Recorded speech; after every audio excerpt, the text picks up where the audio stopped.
Friends, welcome back to our channel. 6ാം ക്ലാസ്സിലെ Kerala Padavali exam annual എക്സാമുമായി ബന്ധപ്പെട്ട ചില പ്രധാനപ്പെട്ട ചോദ്യങ്ങളും അവയുടെ ഉത്തരങ്ങളുമാണ് നമ്മൾ ഈ വീഡിയോയിൽ നോക്കാൻ പോകുന്നത്. അപ്പോൾ ഓൾറെഡി നമ്മൾ ക്വസ്റ്റ്യൻ പേപ്പർ അപ്ലോഡ് ചെയ്തിട്ടുണ്ട്. ക്വസ്റ്റ്യൻ പേപ്പറും അവയുടെ എല്ലാ ആൻസേഴ്സും കൂടെ. അപ്പോൾ ആവശ്യമായിട്ടുള്ള കൂട്ടുകാർ തീർച്ചയായിട്ടും പോയി കാണണം. അപ്പോൾ നമുക്ക് ഈ വീഡിയോയും കൂടെ കണ്ടു കഴിഞ്ഞാൽ നിങ്ങൾക്ക് ഏകദേശം ഇമ്പോർട്ടൻ്റ് ആയിട്ടുള്ള കുറച്ച് ക്വസ്റ്റ്യൻസ് മനസ്സിലാക്കാൻ സാധിക്കും. അതുപോലെ തന്നെ നിങ്ങൾ പഠിക്കേണ്ട ചാപ്റ്റേഴ്സിനെ കുറിച്ചിട്ടും നിങ്ങൾക്കൊരു അവയർനെസ് കിട്ടും. അപ്പോൾ നമുക്ക് നേരെ വീഡിയോയിലേക്ക് കിടക്കാം. ഒന്നാമത്തെ ചോദ്യം, ഒഴുക്കുവെള്ളം മാറ്റമില്ലാത്ത മാറ്റമാണ്. ഒഴുക്കുവെള്ളത്തിൻ്റെ എന്തെല്ലാം പ്രത്യേകതകളാണ് ഈ വാക്യം നമ്മോട് പറയുന്നത്? ചർച്ച ചെയ്യൂ. താഴെ കൊടുത്ത വാക്യം കൂടി ചർച്ചയിൽ ഉപയോഗപ്പെടുത്തൂ. കുട്ടി പുഴയോട് ചോദിച്ചു, നിനക്ക് വിശ്രമമില്ലേ? പുഴ പറഞ്ഞു, ഈ ഒഴുക്ക് തന്നെയാണ് എൻ്റെ വിശ്രമം. അപ്പോൾ ഈ രണ്ട് വാക്കും നമ്മൾ എടുത്തിട്ട് അതിൻ്റെ പ്രത്യേകതകളാണ് നമ്മൾ എഴുതേണ്ടത്. എന്തൊക്കെ കാര്യങ്ങൾ എഴുതാം? പുഴയിൽ വെള്ളം മാത്രമല്ല ഒഴുകുന്നത്, അതിനോടൊപ്പം മൺതരികളും കല്ലുകളും പൊങ്ങുതടികളും മാലിന്യങ്ങളുമെല്ലാം ഒഴുകിക്കൊണ്ടിരിക്കുകയാണ്. പുഴ എപ്പോഴും താഴോട്ടാണ് ഒഴുകുന്നത്. പുഴയിലെ വെള്ളം ഒഴുകി പോകുന്നതിനനുസരിച്ച് പുതിയ ജലം ആ സ്ഥലത്തേക്ക് നിമിഷം തോറും വന്നുകൊണ്ടിരിക്കും. ഈ നിമിഷത്തിൽ ഉള്ള പുഴയല്ല അടുത്ത നിമിഷത്തിൽ ഉള്ളത്. അങ്ങനെ പുഴ എപ്പോഴും മാറിക്കൊണ്ടിരിക്കുന്നു. ഒഴുക്ക് വെള്ളം മാറ്റമില്ലാത്ത മാറ്റമാണ് എന്ന് ലേഖകൻ പറയുന്നത് അതുകൊണ്ടാണ്. ഓക്കെ, അപ്പം എന്താണ് അവിടെ പുഴവെള്ളം എന്ന് പറയുന്നത് എപ്പോഴും ഒഴുകിക്കൊണ്ടിരിക്കുകയാണ്. വെള്ളം മാത്രമല്ല അവിടെ ഒഴുകുന്നത്, മണൽത്തരികളും അതുപോലെ തന്നെ മാലിന്യങ്ങളും അതിൻ്റെ കൂടെ കല്ലുകളും എല്ലാം ഒഴുകുന്നുണ്ട്. ഓരോ നിമിഷവും പുഴ ഇങ്ങനെ ഒഴുകിക്കൊണ്ടിരിക്കുകയാണ്, ഒരിക്കലും അത് നിൽക്കുന്നില്ല. അതുകൊണ്ട് തന്നെയാണ് പറയുന്നത് ലേഖകൻ പറയുന്നത് ഒഴുക്ക് വെള്ളം മാറ്റമില്ലാത്ത മാറ്റമാണ് എന്ന് പറയുന്നത്. ഓക്കെ, ഇനി അടുത്ത ചോദ്യം നോക്കൂ. കുട്ടിക്കാലത്ത് ലേഖകൻ കല്ലായിപ്പുഴയുടെ കരയിൽ കണ്ട കാഴ്ചകൾ എന്തെല്ലാമാണ്? കുട്ടിക്കാലത്ത് ലേഖകൻ കല്ലായിപ്പുഴയുടെ കരയിൽ കണ്ട കാഴ്ചകളാണ് എഴുതേണ്ടത്. കല്ലായിപ്പുഴയുടെ തീരത്ത് മരപ്പാണ്ടികശാലകൾ ഉണ്ട്. തടിച്ച ഇരുമ്പു ചങ്ങലകളുടെ കൊക്കുകൾ മരത്തടികൾ തൂക്കിയെടുത്ത് ഈർച്ചമില്ലുകളുടെ ബാൻഡ് സ്റ്റോവിലേക്ക് തള്ളിക്കൊടുക്കുന്ന കാഴ്ച. പുഴയരികിൽ അട്ടിയിട്ടിരിക്കുന്ന മരത്തടികൾ ചതുപ്പുനിലം, മണ്ണിൽ പുറ്റുകൾ പൊങ്ങി നിൽക്കുന്നു. അവയ്ക്കിടയിൽ മഞ്ഞക്കാലുള്ള ഞണ്ടുകൾ, മരത്തടിയിൽ നിന്ന് പുറംതൊലികൾ അടർത്തിയെടുക്കുന്ന കുട്ടികൾ, മരത്തടികൾ വെള്ളത്തിൽ നിന്ന് തോളിൽ കയറ്റി ഈർച്ചമില്ലുകളിൽ വെച്ചു കൊടുക്കുന്ന മുതിർന്നവർ, പുഴക്ക് നടുവിൽ ചെങ്ങാടം കുത്തിവരുന്ന കുപ്പായമിടാത്ത മനുഷ്യർ. ഇതൊക്കെയാണ് കുട്ടിക്കാലത്ത് ലേഖകൻ കല്ലായിപ്പുഴയുടെ കരയിൽ കണ്ട കാഴ്ചകൾ എന്ന് പറയുന്നത്. ഓക്കെ, അപ്പോൾ ഇത്തരത്തിലുള്ള ചോദ്യവും നിങ്ങൾക്ക് ചോദിക്കാം. എന്താണ് കല്ലായിപ്പുഴയുടെ തീരത്ത് ലേഖകൻ കണ്ടത്? അപ്പോൾ ഇക്കണ്ട കാര്യങ്ങളെല്ലാം നിങ്ങൾക്കതിൽ എഴുതാവുന്നതാണ്. മറ്റൊരു ചോദ്യമാണ്, കവിതയുടെ ആശയം, പ്രയോഗവിശേഷങ്ങൾ, മനസ്സിലുണർത്തുന്ന വികാരങ്ങൾ എന്നിവ പരിഗണിച്ച് ഈ കവിതയ്ക്ക് ഒരു ആസ്വാദനം എഴുതൂ എന്നാണ് പറഞ്ഞിട്ടുള്ളത്. നമ്മൾ പഠിച്ച കവിതയാണല്ലേ. അപ്പോൾ ആ കവിതയുടെ എന്തൊക്കെ കാര്യങ്ങൾ നമുക്ക് ആസ്വാദനത്തിൽ എഴുതാൻ പറ്റും? ആരാണ് ഈ കവിത എഴുതിയത്? കവിതയുടെ പേരെന്താണ്? സാധ്യമെന്ത് എന്നുള്ളതാണ് അല്ലേ. മാധവൻ അയ്യപ്പത്തിൻ്റെ മനോഹരമായ കവിതയാണ് സാധ്യമെന്ത്. ഇതിൽ പ്രകൃതി സൗന്ദര്യത്തിലേക്ക് എല്ലാവരുടെയും ശ്രദ്ധയെ മാടി വിളിക്കുകയാണ് കവി. എപ്പോഴും വേവലാതിയാണെങ്കിൽ ഈ ജീവിതം കൊണ്ട് എന്തർത്ഥമാണുള്ളതെന്ന് കവി ചോദിക്കുന്നു.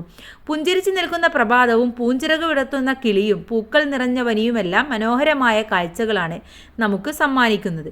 പക്ഷേ അതൊന്നും കാണാൻ താല്പര്യം കാണിക്കാതെ എല്ലായ്പ്പോഴും വേവലാതിയാണ്.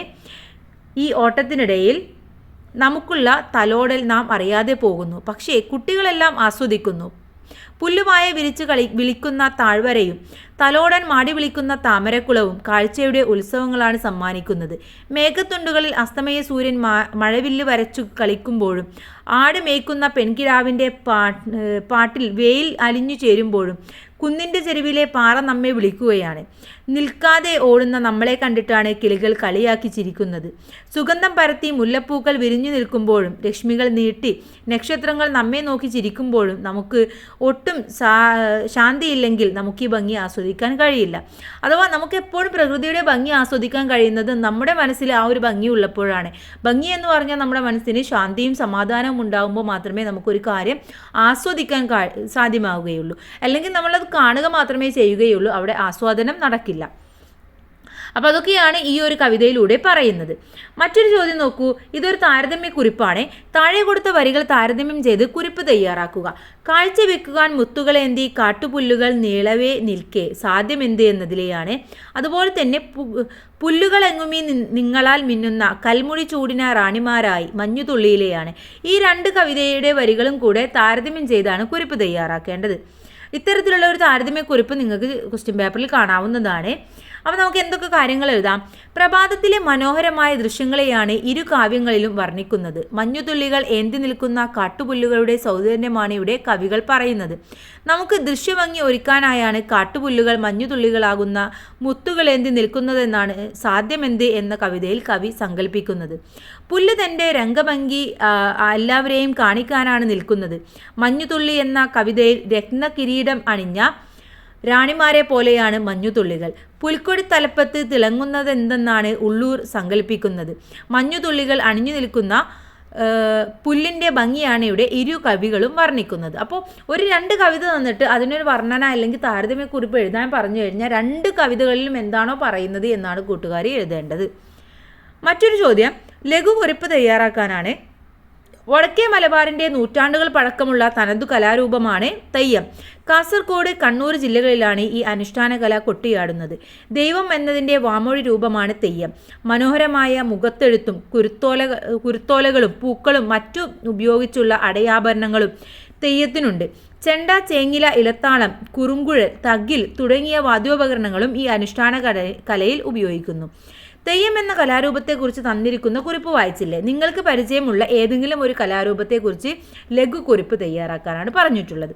അപ്പം നമുക്ക് ഒരുപാട് കലാരൂപങ്ങൾ അറിയാം. ഒപ്പന, തിരുവാതിര, കോൽക്കളി, ദഫ്മുട്ട്, മുടിയാട്ടം, ഒരുപാട് കാര്യങ്ങൾ അറിയാം. അപ്പോൾ അതിൽ ഏതെങ്കിലും ഒന്നിനെ കുറിച്ച് നിങ്ങൾ ഒരു കുറിപ്പ് തയ്യാറാക്കുകയാണ് വേണ്ടത്. ഇവിടെ തന്നിട്ടുള്ള ഒരു കുറിപ്പ് നമുക്ക് നോക്കാം. കക്കാരിശ്ശി നാടകമാണ്. തെക്കൻ കേരളത്തിൽ വിശേഷിച്ച് പഴയ തിരുവിതാംകൂർ പ്രദേശങ്ങളിൽ പ്രചരിച്ചിട്ടുള്ള ഒരു നാടോടി നാടകമാണ് കക്കാരിശ്ശി നാടകം. സംഗീതം, ഭാഷണം, ആംഗിക അഭിനയം തുടങ്ങിയ ചേർന്ന ഈ കലാരൂപത്തിലെ പ്രധാന കഥാപാത്രങ്ങൾ കക്കാനും അയാളുടെ ഭാര്യമാരായ കാളി, നീലിയുമാണ്. പ്രകൃതി രീതിയിലുള്ള വേഷവിധാനങ്ങളാണ് കക്കാരിശ്ശി നാടകത്തിൽ ഉപയോഗിക്കുന്നത്. കറുത്ത തുണി കൊണ്ടുള്ള ഉടുത്തുകെട്ടാണ് കക്കാലൻ്റെ വേഷം. തലയിൽ കള്ളിമുണ്ടുകൊണ്ട് വട്ടക്കെട്ടും ഒട്ടിച്ചു വെച്ച കറുത്ത മീശയും ഉണ്ടാകും. മുഖത്ത് കറുത്ത ചായം തേച്ച് അതിൽ വെള്ളപ്പുള്ളികൾ കൊണ്ട് ചില ചിത്രപ്പണികൾ ചെയ്യും. ശരീരത്തിലാകെ കുറി വരക്കും. കഴുത്തിൽ മാലയും തോളിൽ വടിയും അതിൽ ഭാണ്ഡവും ഉണ്ടാകും. മുറുകിയെടുത്ത ചേല, മുക്കുത്തി, ചിലങ്ക എന്നിവയാണ് കക്കാത്തിമാരുടെ വേഷം. ഇലത്താളം, കഞ്ചിറ, മൃദംഗം, ഹാർമോണിയം എന്നിവയാണ് പ്രധാന വാദ്യോപകരണങ്ങളായിട്ട് ഇതിൽ ഉപയോഗിക്കുന്നത്. അപ്പോൾ ഇത് കക്കാരിശ്ശി നാടകത്തെക്കുറിച്ചാണ്. നിങ്ങൾക്ക് ഏതെങ്കിലും ഒരു കലയെക്കുറിച്ചിട്ട് ചോദിച്ചു കഴിഞ്ഞാൽ എഴുതാൻ അറിയണം. അടുത്തൊരു ചോദ്യം നോക്കൂ.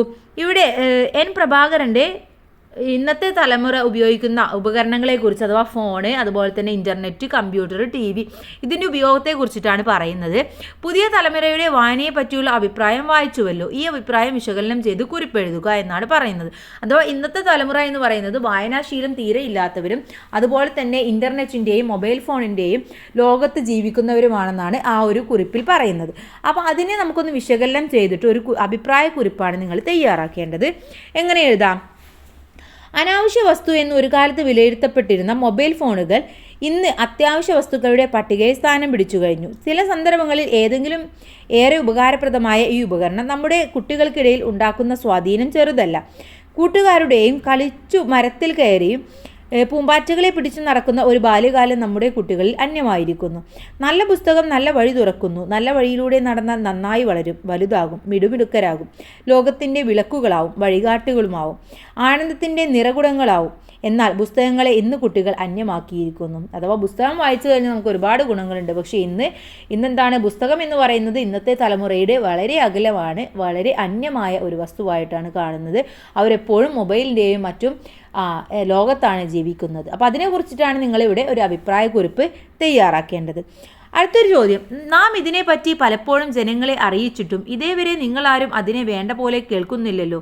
നിങ്ങളുടെ ഗുണത്തിനായിട്ടാണ് പറയുന്നത്. നിങ്ങൾക്ക് നമ്മുടെ വാക്കിൽ വിശ്വാസമുണ്ടെങ്കിൽ അതുകൂടാതെ കഴിക്കണം. ശ്രീനാരായണ ഗുരു എന്തിനെക്കുറിച്ചാണ് ഇവിടെ പരാമർശിക്കുന്നത് എന്നാണ് ചോദിച്ചിട്ടുള്ളത്. എന്തായിരുന്നു? സമൂഹത്തിലെ അനാചാരങ്ങൾ ഇല്ലാതാക്കാൻ അക്ഷീണം പ്രവർത്തിച്ച സാമൂഹിക പരിഷ്കർത്താവാണ് ശ്രീനാരായണ ഗുരു. അക്കാലത്ത് നാട്ടിൽ നിലനിന്നിരുന്ന കെട്ടുകല്യാണം, അന്ധവിശ്വാസങ്ങൾ തുടങ്ങിയ സാമൂഹിക വിപത്തുകൾ ഇല്ലായ്മ ചെയ്യുവാൻ ഗുരുവിന് കഴിഞ്ഞു. കഴിഞ്ഞു. അതിനായി അദ്ദേഹത്തെ ആത്മാർത്ഥമായി സ്നേഹിച്ചിരുന്ന ജനങ്ങൾ ഗുരുവിൻ്റെ വാക്കുകൾ അനുസരിച്ചു. ജാതിമത വ്യത്യാസങ്ങളുടെ അതിൻ്റെ പേരിൽ നിലനിന്നിരുന്ന അനീതികളും ഇല്ലായ്മ ചെയ്യാൻ ഏറ്റവും പ്രചോദനം നൽകിയത് ഗുരുവിൻ്റെ വാക്കുകളാണ് എന്നാണ് പറയുന്നത്. ഓക്കെ, അപ്പോൾ ഗുരു എന്തൊക്കെയാണോ ചെയ്തത് എന്നാണ് ഇവിടെ നിങ്ങൾ പറയേണ്ടത്. അപ്പോൾ ഇത്രയുമാണ് ഇമ്പോർട്ടൻ്റ് ആയിട്ടുള്ള കുറച്ച് ക്വസ്റ്റ്യൻസ് എന്ന് പറയുന്നത്. അപ്പോൾ ഇത്തരത്തിലുള്ള താരതമ്യക്കുറിപ്പ്, ആസ്വാദനക്കുറിപ്പ്, വിശകലനക്കുറിപ്പ്, അഭിപ്രായക്കുറിപ്പ് എന്നിവയെല്ലാം നിങ്ങളുടെ ക്വസ്റ്റ്യൻ പേപ്പറിൽ നിങ്ങൾക്ക് പ്രതീക്ഷിക്കാം. അപ്പോൾ ഈ തരത്തിലാണ് നിങ്ങൾ എഴുതി തയ്യാറാക്കേണ്ടത്. അപ്പോൾ എല്ലാ കൂട്ടുകാർക്കും നല്ല മാർക്ക് തന്നെ സ്കോർ ചെയ്യാൻ കഴിയട്ടെ. Thanks for watching.